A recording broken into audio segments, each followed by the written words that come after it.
अल्हम्दुलिल्लाहि वकफ़ा वसलामुन अला मन ला नबिय्य बअदा अम्मा बाद फ़अऊज़ु बिल्लाहि मिनश्शैतानिर रजीम बिस्मिल्लाहिर रहमानिर रहीम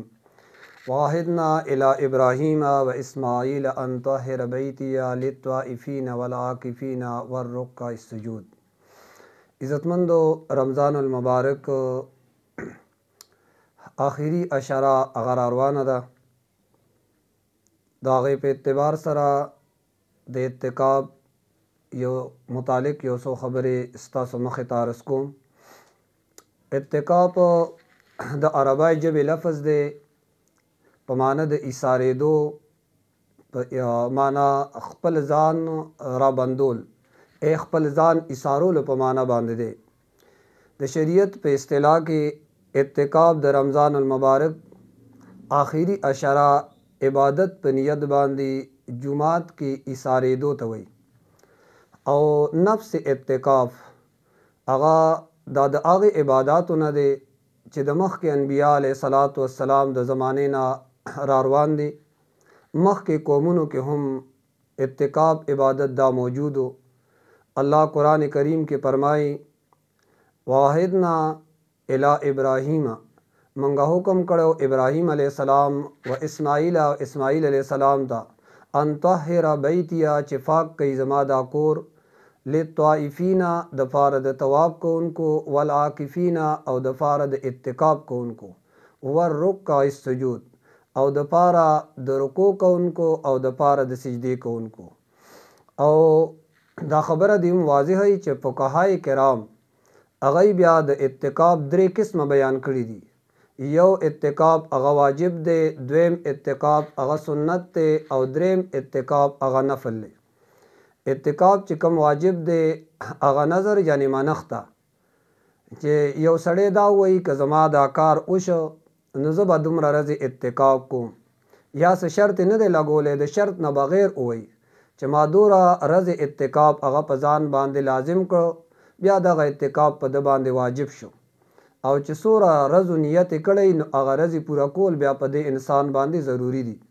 द्वेम इत्तिकाब अगा सुन्नत दे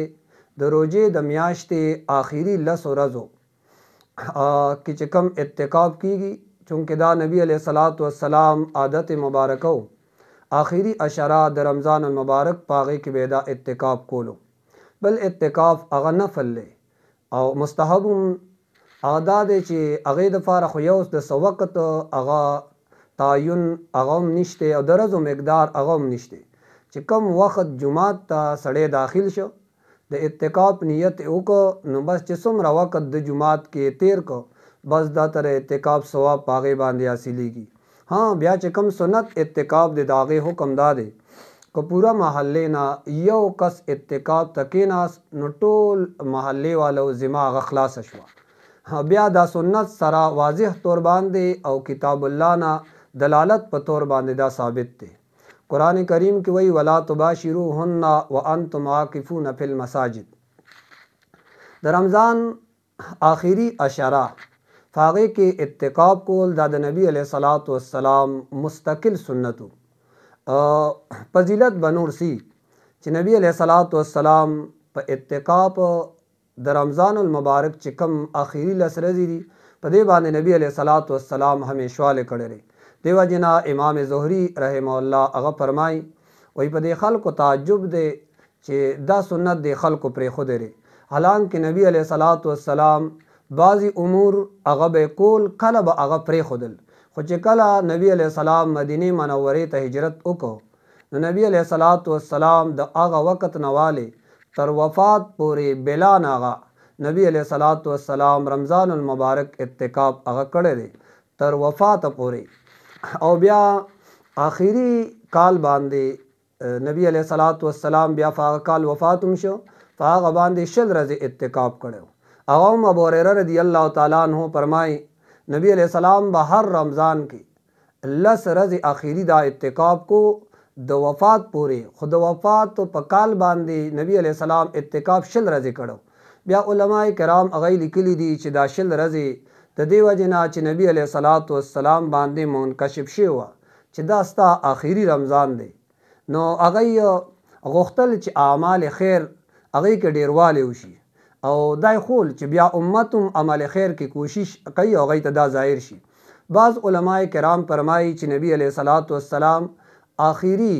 چې کم 10 ورځې دا اعتکاف کړی و، نبی علیه السلام چونکې مخکې کال رمضان په هغې کې سفر په بنا باندې اعتکاف نو کړی، نو د هغې وجې نه په آخري کال کې نبی علیه الصلاۃ والسلام بیا 10 ورځې اعتکاف وکړو.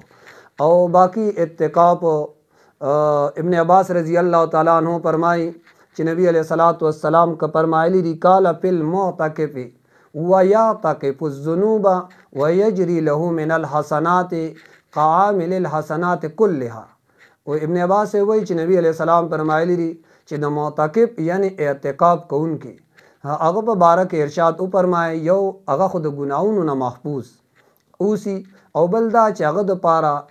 دومره نیکای لیکلی شي لکه څومره چې کوونکي دپاره لیکلی شي. حدیث کې د اعتکاف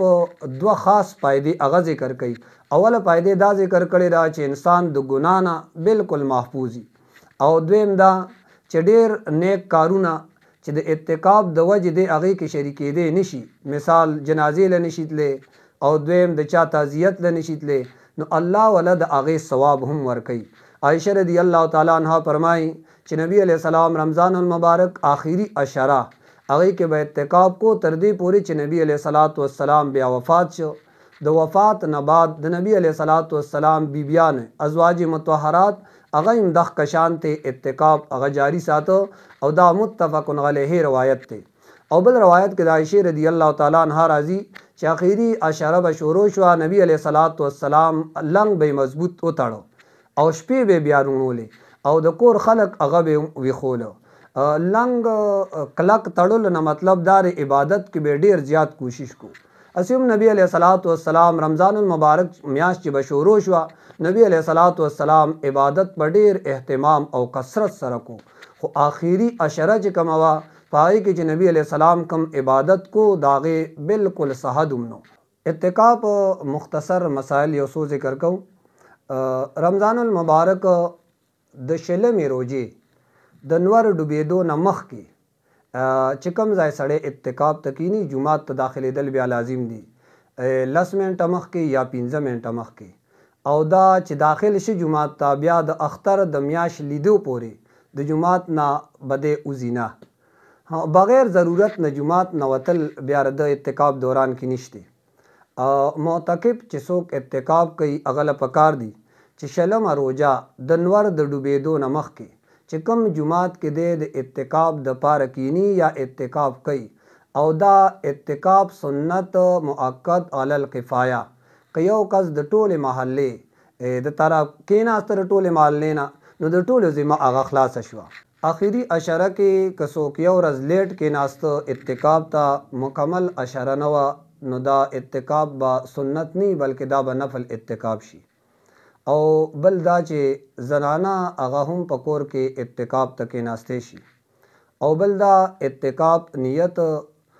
په ژبه باندې ضروري نه دی بلکې د زړه نیت اعتکاف دپاره بس کافي دی. او بل دا که د محلې 5-6 کسان اعتکاف ته کېناستل نو ټولو ته به مکمل ثواب ملاویږي. او بل دا سنت اعتکاف دپاره یو څو شرطونه دي. یو شرط دا دی چې معتکف چې څوک اعتکاف ته کینی هغه به مسلمانی، دویم دا چې هغه به عاقلی، او دریم دا چې د اعتکاف نیت هغه به هم وکړي، او بل دا څلورم جمعات کې به اعتکاف کوي جمعات کې، او پنځم دا چې جنابت هغې نه به هم پاکي، او شپږم که چېرته زنانه کور کې کینی اعتکاف ته نو هغه به هم د حیض او د نفاس د هغې نه پاکوي. او هم دا اعتکاف والا روژه به هم ساتي، که یوه روژې ونه نیسله نو سنت اعتکاف هغې ختم شو. یو سړی دی د هغه د بدن نه بوی ځي نو هغه له هم اعتکاف ته کېناستل نه دي پکار، ځکه نور ملګرو ته به بیا تکلیف د ده د بدبویۍ نه رسي. او بل دا معتکف له مسجد کې څه کارونه پکار دي. یو دا خوراک څښاک، چونکې اعتکاف کې دی نو خوراک څښاک هغه پکې کولی شي جایز دی، ولا ضرورت خبرې هم اعتکاف کې دننه هغه جایز دي. معتکف هغه خپلې کپړې هغه هم اعتکاف په دوران کې بدلولی شي. خوشبو لګول، بلکې دا خوشبو لګول ولا مستحب، او معتکف سر کې تیل هم لګولی شي ویښتو باندې، سر هم منګزولی شي، خو دا څه خیال لیکي چې ویښته هغه جومات کې ښکته ونه غورځوي، بلکې هغه دې راټول کړي، محفوظ دي کې بیا دې سنبال کړي.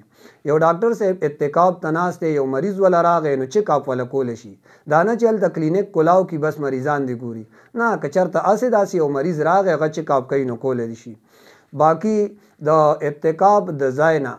وتل دې دپاره چې زه غسل کوم او ما ته بدن زما یخ شي، یخوالي محسوسولو دپاره غسل هغه هم جایز نه دی. باقي اعتکاف په دوران کې جومات کې سګرټ څکله بعضې خلک ناست دي نو دا هم ممنوع دي. ها د سګرټ ځای ستا کم یو دی، که چېرته ته سګرټ له بهر هم راوځي نه ګورې، سګرټ له بهر اعتکاف دوران کې راوتل نشته، بلکې که ته وړوکی اودس ماتې کې لوی اودس ماتې کې نو سګرټ په دغه ځای کې وړوکی اودس ماتې او لوی اودس ماتې په ځای کې بس دغه ځای کې څکلی شي، نو بس د سګرټ هغه قیمت د دې نه معلوم کوي چې څومره قیمت دی، بس دغه ځای کې به اسکې نور د دې دپاره ګورې راوتل نشته، دننه جومات کې خو بالکل ممنوع دی، هلته به نه سکېږي. انشاءالله نور مسایل به ورسره انشاءالله وځي.